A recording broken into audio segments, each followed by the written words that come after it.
Ya, gitu ya cara jelasinnya ya. Paham? Jadi kalau kecamatan nih, batas kecamatan yang ini nama kampung-kampungnya. Ada berapa kampung? Ada berapa desa? Ada 13 kampung. Nah, jadi yang masuk delinasi kalian ada berapa kampung? Oh, maksudnya yang kami masuk 13 semuanya ada 19 kampung kalau nggak salah.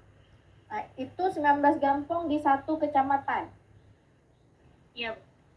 Nah, berarti kalian bagian dari kecamatan gitu ya.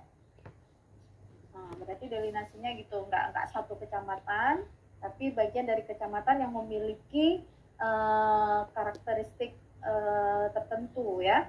Nah, jadi kalian ngambilnya ini wilayah pemukiman dan pertanian ya.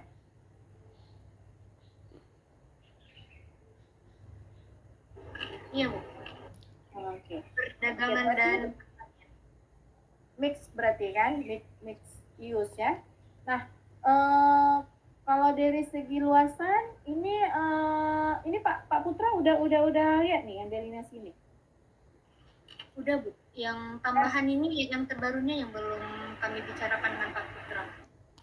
Kak, yang untuk dari segi luasan, kalau menurut format dari koordinator ada standarnya, ada batasannya enggak? Minimal maksimal? Kalau dari koordinator nggak ada batasan maksimal, Bu. Kan tapi ada batasan minimal, kan jangan kecil kali karena nanti skalanya skupnya itu nggak layak untuk dibuat RDTR atau apa gitu. Jangan nanti kalian buat kan terlalu kecil gitu ya. Untuk luas ini sekitar 5.000, Bu. Pertama kami mikir ini terlalu luas atau terlalu lebar. Mungkin kami konfirmasi dulu ke Ibu apakah boleh sampai 5.000 lebih. Ya tergantung, kalau dia di kawasannya perkotaan mungkin ini terlalu luas, tapi karena ini kan saya nggak tahu nih karakteristiknya apa. Ini kan kemungkinan kan karakteristiknya pedesaan kan, nggak perkotaan. Jadi kalau begini 5.000 mungkin nggak terlalu luas. Kalau karakteristiknya dia ada pertanian, ada perkebunan gitu kan. Jadi itu kalian harus harus bisa inilah kira-kira gitu. Apakah kepadatannya ini gimana? Kepadatannya udah tahu berapa? Kepadatan penduduknya. Kalau berdasarkan yang Rizi cari masih kategori sedang, Bu. Rendah nggak sangat rendah tapi nggak juga sangat tinggi. Rendah ke sedang ya. Sedang ya. Nah, jadi mungkin kalau yang dari kelompok lain yang satu lokasi kan kita dalam satu kecamatan mereka delinasinya di mana? Nah, kalau untuk kelompok ini, Bu, mereka cuma ambil Manggi sama Metulang, cuma 2 kampung ini, tapi mereka pun belum jelas atas dasar apa mereka ambil itu, apakah cuma karena luas. Enggak, kalau kalian di panduan Metulang ya namanya. Iya, Bu, wilayah perencanaan Metulang. Berarti pusatnya itu di Metulang, ini, tengah ini. Benar. Oh, gitu. Terus yang tapi di sini padat juga nih kan? Yang mana nih? Ini apa nih? Yang padatnya di mana nih? Coba bisa zoom out, zoom in. Google Earth bisa nggak? Google Earth nggak? Google Earth. Google Earth nggak ada batasan administrasi ya? Ada, Bu, izin, Bu. Oh, bisa ada Pak batasan administrasi.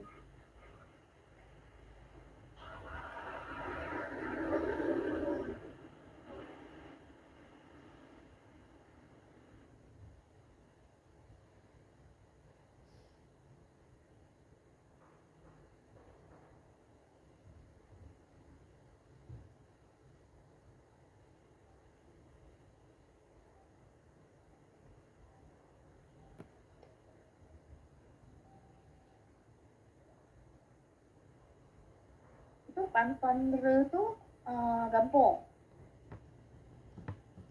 Kecamatan, Bu. Ini puskesmas Metulang. Nama kecamatannya Metulang. Pantonreu, Bu, kecamatannya. Pantonru. Ibu kotanya, pusatnya Metulang. Uang. Oke, berarti memang padatnya di Metulang ya. Tapi ini batasnya nih kan, ini udah mulai ramai juga kan? Sebelah, jadi mereka, kalian kan karena kalian ada 2 kelompok di dalam satu lokasi ini kan ada 2 kelompok. Nah, sebenarnya kalian ada kerjasama nggak?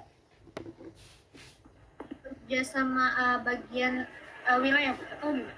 Nah, maksudnya sharing-sharing informasi supaya jangan nanti ada tumpang tindih, jangan ada perbedaan yang signifikan. Apa nanti kalian yang ketinggalan informasi ataupun nanti mereka harusnya bisa saling inform ya. Jadi saya ini pertanyaannya apa mereka ambil apa. Jangan nanti tiba-tiba topiknya sama. Jadi komunikasi tetap ada ya. Jadi walaupun sebenarnya nggak ada batasan ya, misalnya itu bebas sesuai dengan gimana kalian menganalisis. Tapi kan nggak lucu juga kan, misalnya kalau misalnya kalian mengambil topik yang sama gitu.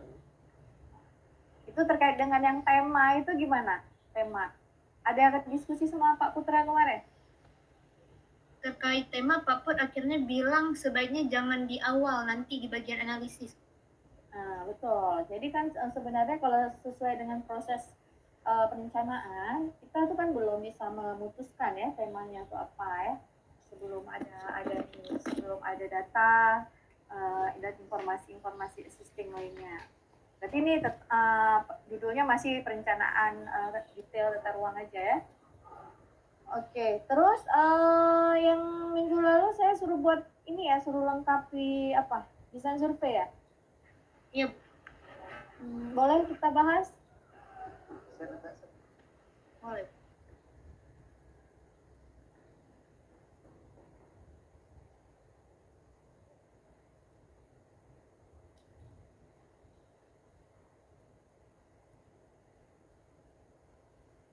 Kalian nggak di studio nih ya?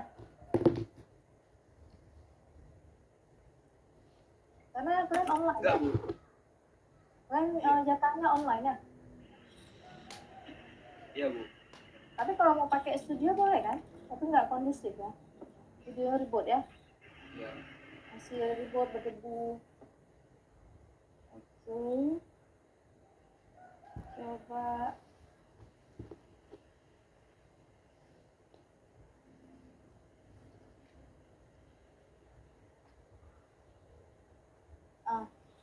Bisa dibesarin lagi?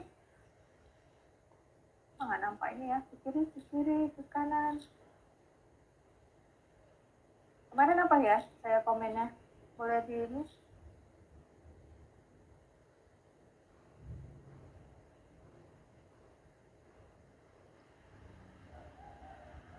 Kalau ini Bu udah ada penambahan ketersediaan datanya, udah ada atau belum? Package-nya ya. Analisisnya juga harus dijelasin setiap jenis data ini apa aja. Terus kemarin ternyata yang bagian bencana itu kemarin disarankan pakai Inaris Bu, tapi Inaris ini berdasarkan informasi terbaru nggak bisa digunain lagi, jadi kami nggak tahu nih penggantinya kemana. Ya. Maksudnya karena lagi sistem websitenya lagi maintenance atau memang udah nggak hidup lagi? Antara memang nggak bisa digunain lagi atau memang kemarin ada kawan juga yang coba cari informasi di Inaris nggak bisa lagi Bu.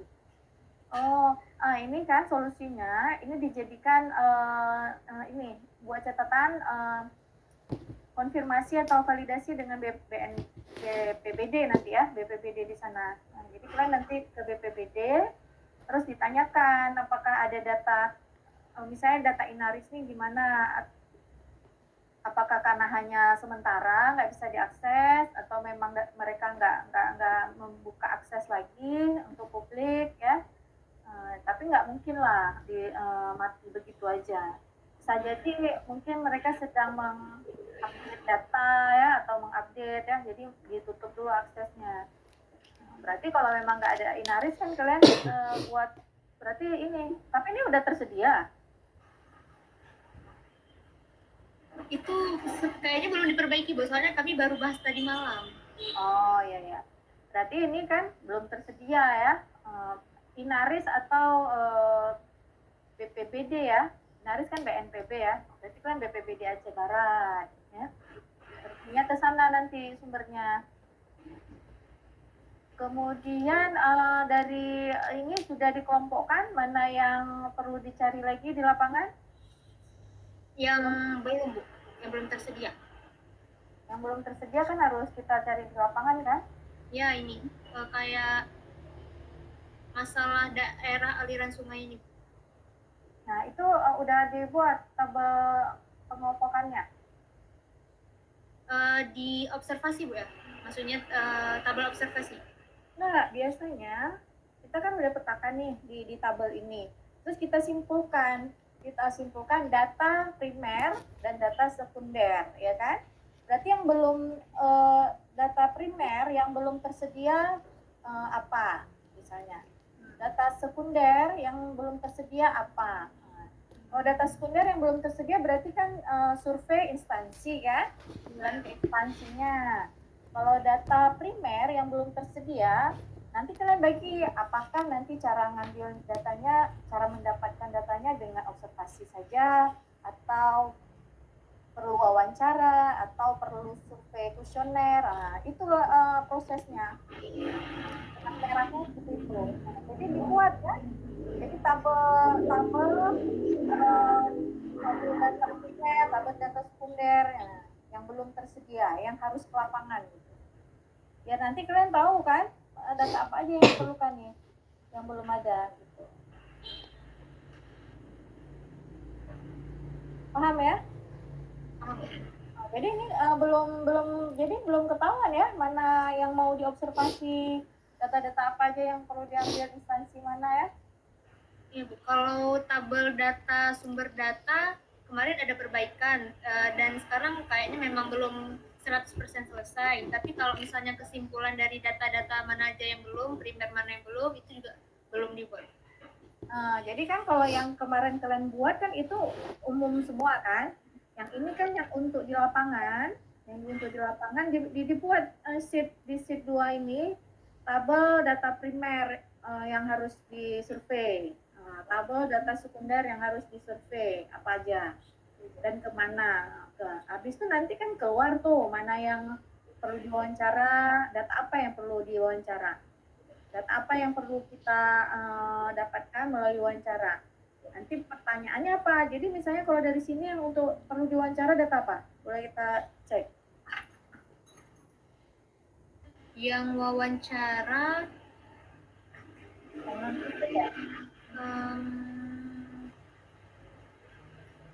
ini Bu, sosial budaya itu pasti wawancara. Nanti kan nanti kan pertanyaan terkait dengan tradisi dan kearifan lokal, terkait dengan kegiatan-kegiatan sosial budaya, norma dan interaksi sosial di sana gimana, gitu kan? Ini menjadi pertanyaan wawancara dan observasi. Kalau observasi aja kan bisa jadi nggak dapat datanya pada saat kalian survei. Kalian survei kan cuma seminggu. Mau lihat apa? Mau lihat tradisi apa di sana? Pastinya kan di wawancara ya ditanyakan gitu. Kayak kegiatan sosial budaya. Bisa jadi pada saat itu ada kegiatan sosial budaya tapi tahunan atau bulanan. Pada saat itu kalian tidak bisa mengobservasi kan? Bisa jadi. Nah, makanya perlu wawancara. Jadi ada dua ini kemana nanti ditanyakannya, atau dicarikan jawabannya.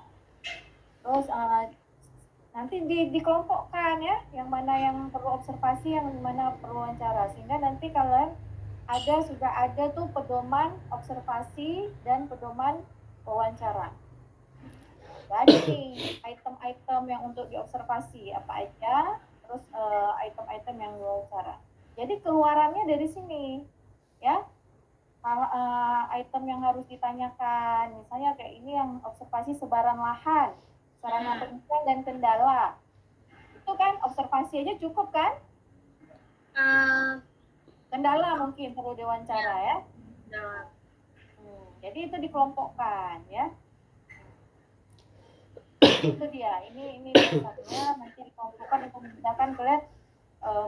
Kalau ini nanti kalian bawa ke lapangan kan agak susah ya menceklis mana ya yang belum. Nah, takutnya nanti luput ya, miss ya takutnya ya di lapangan. Nah, tuh. Yang lain apa kemarin? Analisis ini Bu, berarti analisis ini semua kami gunakan Bu. Kami jelasin juga dalam laporan.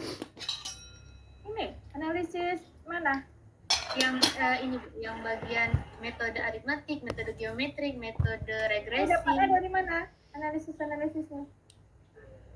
Nah, kebetulan yang buat desain survei Kak Gina.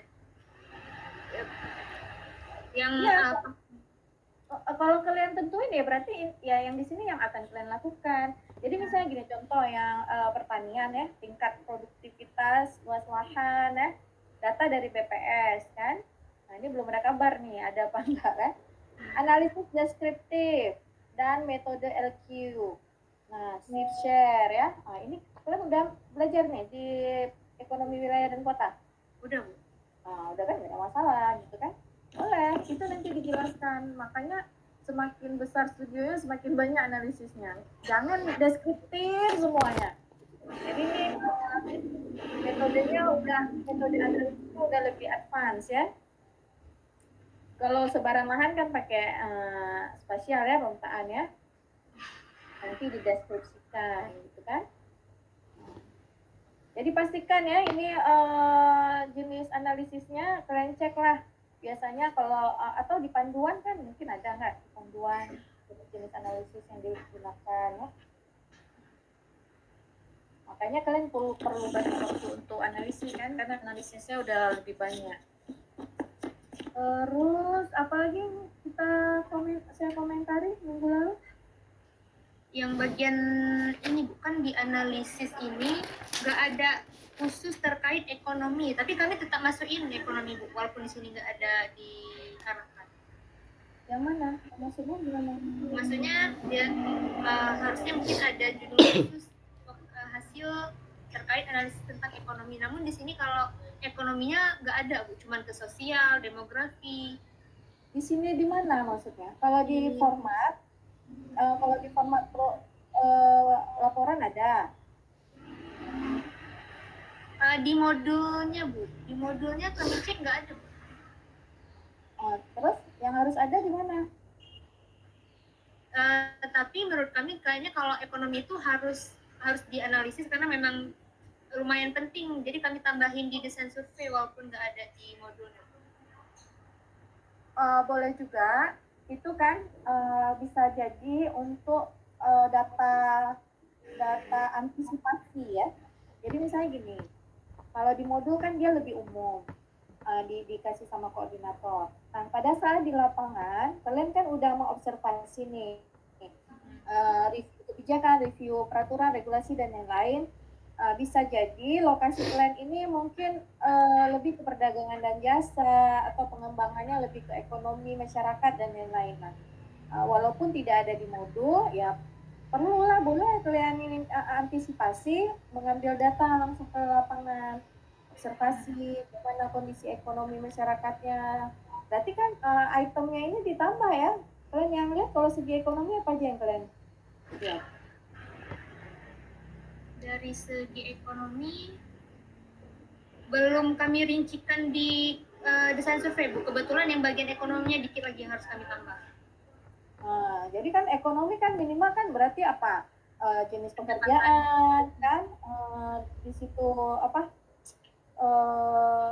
Livelihood-nya ya, pekerjaannya, betul, jumlah pendapatan masyarakatnya, variasinya, masyarakat miskinnya, sumber daya alamnya apa di situ, apakah perkebunan berapa. Nah, pokoknya item itu standar dan datanya biasanya ada di BPS, tapi kalau nggak ada, berarti kan survei langsung ke situ.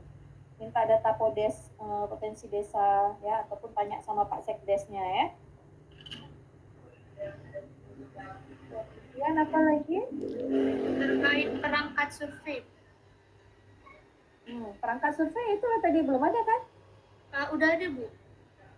Apa aja?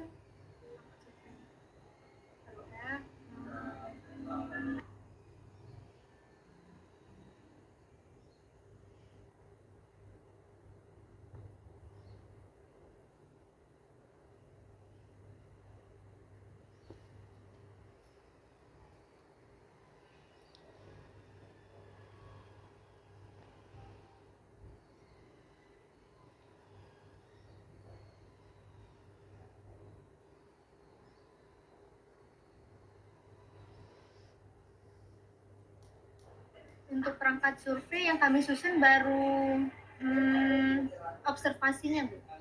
Nah, ini yang saya tanya tadi. Saya tanya kan tadi udah ada keluaran simpulan apa aja yang mau diobservasi. Ini kan ada. Berarti tapi ini dibuat berdasarkan tabel yang tadi. Jangan diulang maksudnya.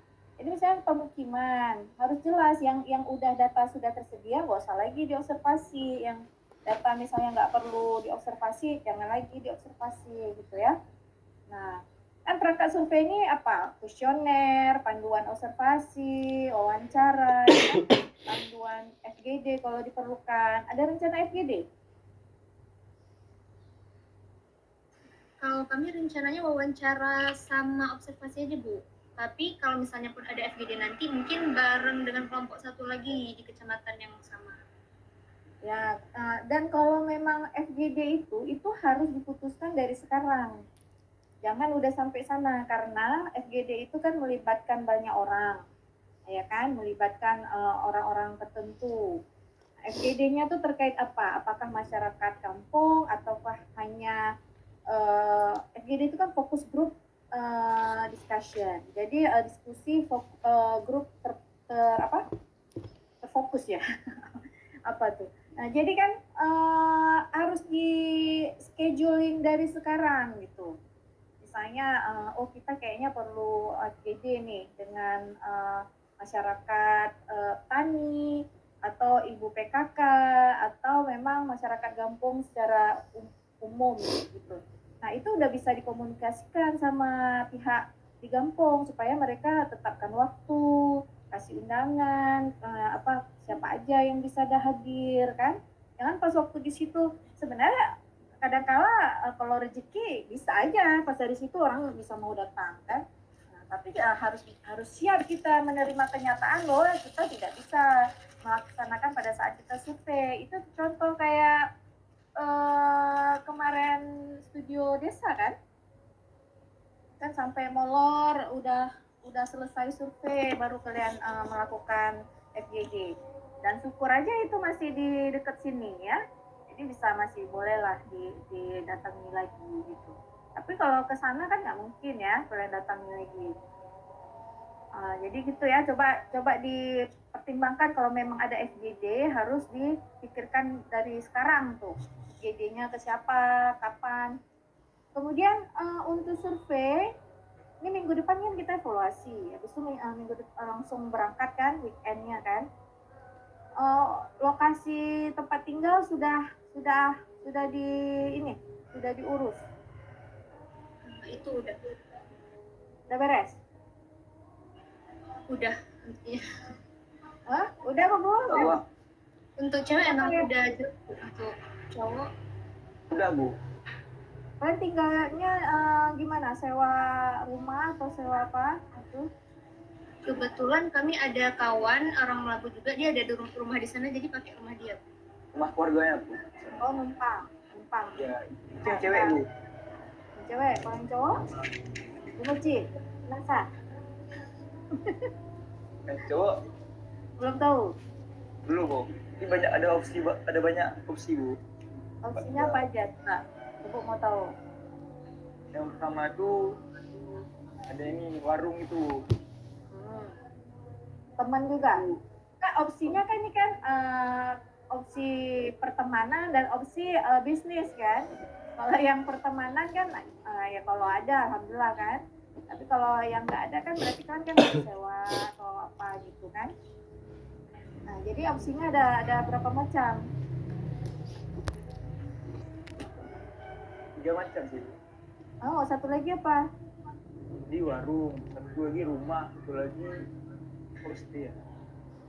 Saya penginapan gitu Bu. Homestay itu mahal ya? Ya.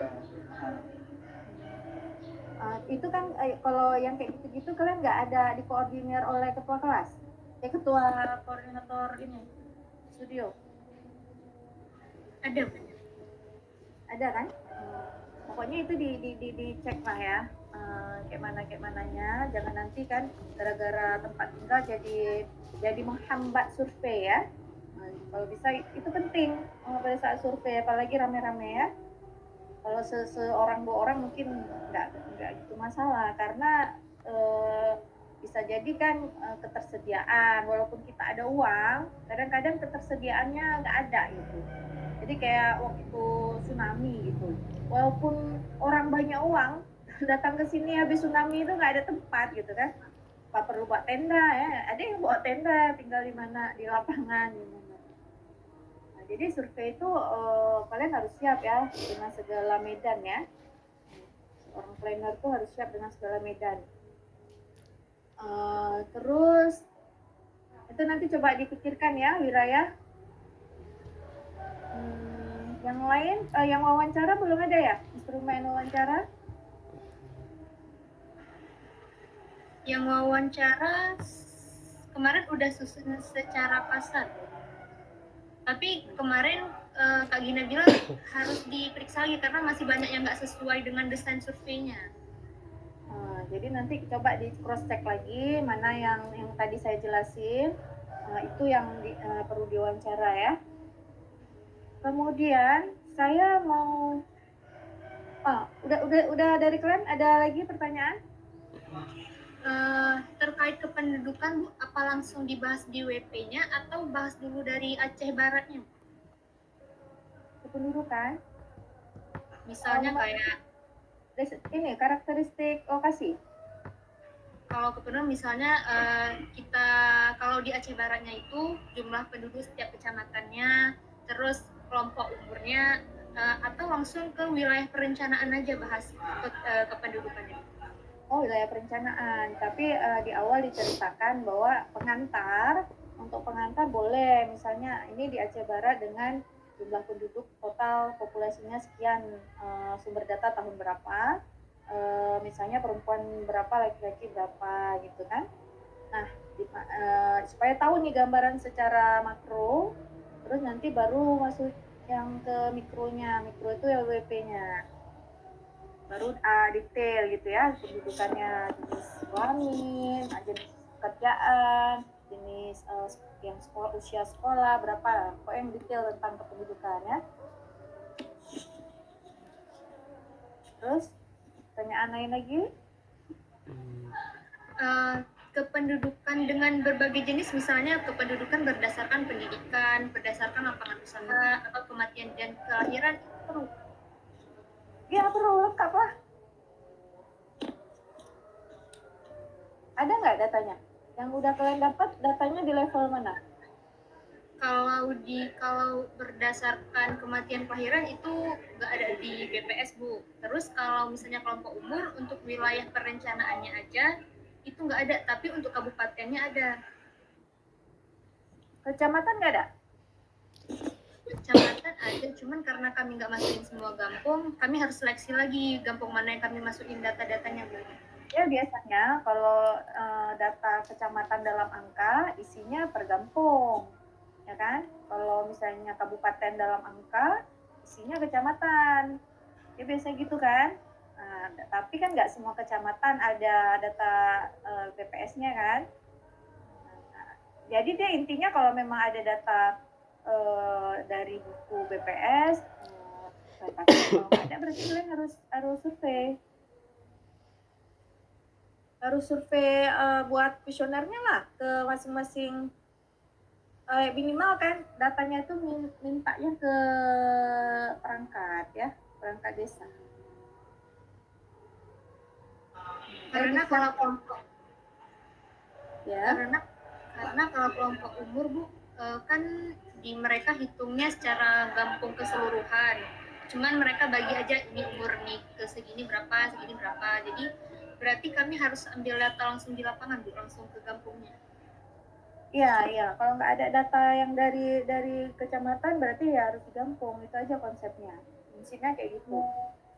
Karena nggak ada gampung yang lengkap ya. Ada kecamatan yang lengkap sampai detail. Karena mungkin gampung-gampung yang di bawah dia tuh tertib ya, ngasih data ya. Tapi kan ada juga kecamatan yang nggak lengkap. Makanya antisipasinya ya kan itulah survei. Berarti buat form untuk survei kuesioner tentang kependudukan. Berarti selain observasi, wawancara, kuesioner juga, Bu? Nah, kalau memang itu datanya belum ada, nah, makanya perlu kan di desain survei itu kalian identifikasi dari sekarang, ada nggak datanya. Terus putuskan terus kalau kira masih, oh mungkin ada. Putuskan terus dan buat instrumennya dari sekarang. Kalaupun nanti sampai sana mungkin tiba-tiba, oh ada nih datanya, ya kan udah udah alhamdulillah nggak perlu disebar kuesionernya. Tapi kalau nggak ada datanya, minimal kita udah punya nih perangkat kuesionernya. Tinggal kita tanya aja ke Pak ini kan, ke perangkat kampungnya. Berapa jumlah laki-laki, berapa jumlah perempuan, berapa yang sekolah, itu ada semua biasa di level kampung. Berapa petani, berapa ini gitu kan. Itu namanya apa tuh ya, kuesioner sosial ekonomi ya, survei sosek ya, sosial ekonomi ya.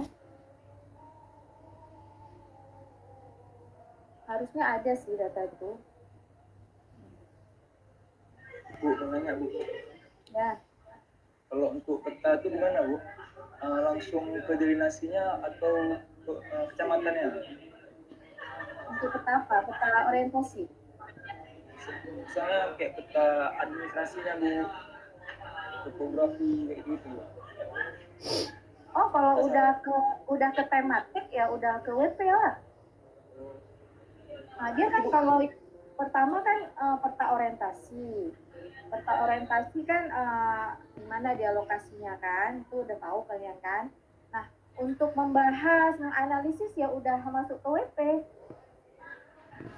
Cuman kadang untuk data menganalisis itu kan perlu data-data, misalnya peta topografi. Pastinya kan nggak ada yang tersedia untuk WP kalian kan? Pastinya dia pasti satu kabupaten yang minimal ada kan. Kadang-kadang kabupaten pun nggak ada, harus yang per provinsi misalnya kayak gitu. Tinggal kita turunin aja. Kadang-kadang kan kebacanya misalnya kayak land use kan, dia pun nggak ada peta land use untuk WP kalian dibuat kan. Nah itu tugas kalian buatnya. Dari Per kecamatannya ada Bu. kecamatan. Nah, per kecamatannya ada. Berarti nanti kalian inilah, kalian buat untuk WP kalian.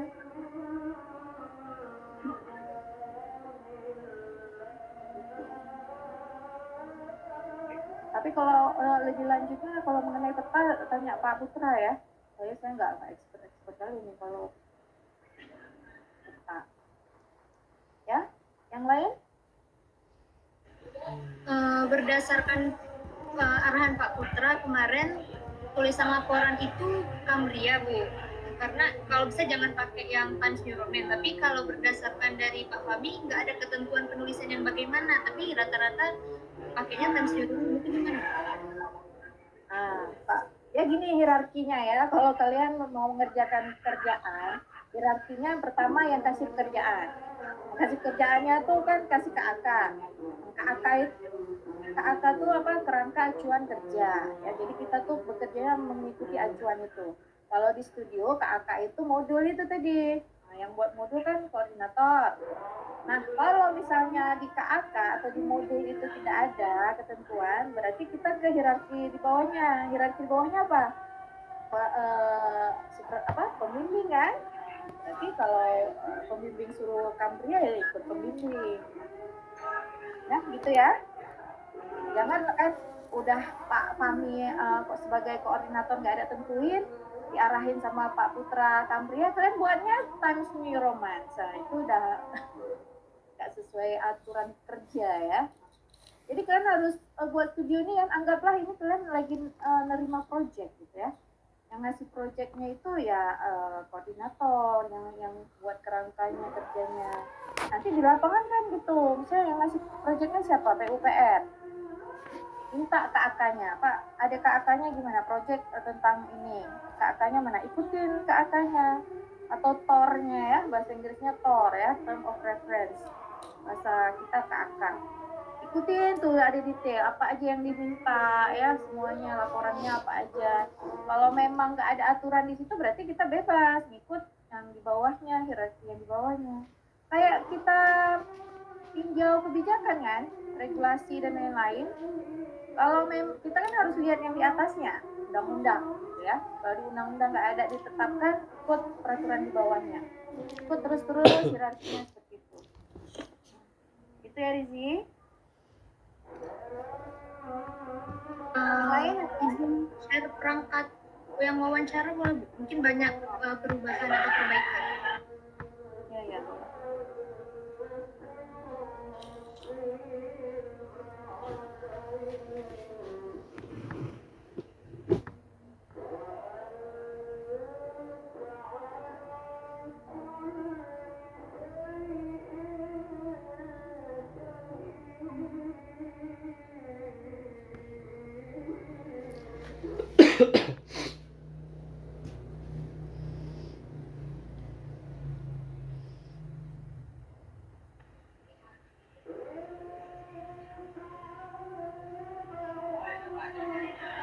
Ini Bu, Aduh kecil kali nggak nampak. Buat satu one page.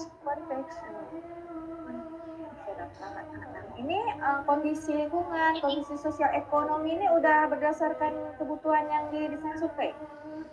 nah ini Bu yang kami bicarakan kemarin harus sesuaiin lagi kondisi dengan Iya.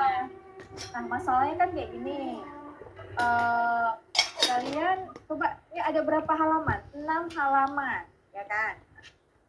Iya. 6 halaman ada berapa sektor yang kalian tanya? Judul yang besarnya ada berapa tadi? Lingkungan, masyarakat, pola ruang, gitu kan? Iya. Terus di dalam masing-masing itu kalian ada pertanyaannya ada 10. Bayangkan yang ditanya itu siapa? Masyarakat. Apakah mereka mau nih jawab pertanyaan sebanyak ini? Nah, jadi kan coba dipilih lagi, diseleksi pertanyaan. Karena gini, kadang cuma kita tanya satu pertanyaan aja, itu jawabnya bisa 1 menit, ya kan? Mau berapa jam kalian menginterview satu orang? Dan berapa orang yang mau kalian tanya? Apakah mereka, jadi dipikir ya, mendingan ini bisa jadi ini kan kalian buat semi structure. Ada pertanyaan utamanya, saya pelaku usaha. Intinya mau nanya apa nih tentang pelaku usaha? Lebih ke terkait perdagangannya, karena kan inti perencanaan kami memang fokus di perdagangan dan jasa. Ya, lebih mau lihat apa jenis apa? Ini dia identitas informasi tentang jenis pekerjaannya. Ke lokasi posisi dia di lokasi di wilayah tersebut. Nah, itu kan kalian harus buat satu pertanyaan kuncinya, ya. Pertanyaan kuncinya yang ingin kalian tahu tuh apa? Habis itu ini yang pertanyaan kecil-kecil ini sebagai pemandu. Jadi misalnya kita tanya satu pertanyaan aja, nanti kan bisa jadi dia ada pas waktu dia jawab tuh dia bisa menjawab sekaligus 3 pertanyaan. Kalian tinggal conteng-conteng aja, tinggal jawab. Nanti kalau udah dia berhenti menjawab, mana yang belum tercover, baru kalian tanyakan lagi. Ngerti maksudnya? Jadi kan hati-hati ya buat pertanyaan banyak. Kadang-kadang orang udah nggak mau nanti nanya, ya. Terlalu lama, bosan orang kan. Jadi coba dipilah-pilah lagi mana yang betul-betul kita perlu wawancara, apa yang perlu ditanyakan, apa yang perlu kita tahu, jawaban apa yang perlu kita dapat.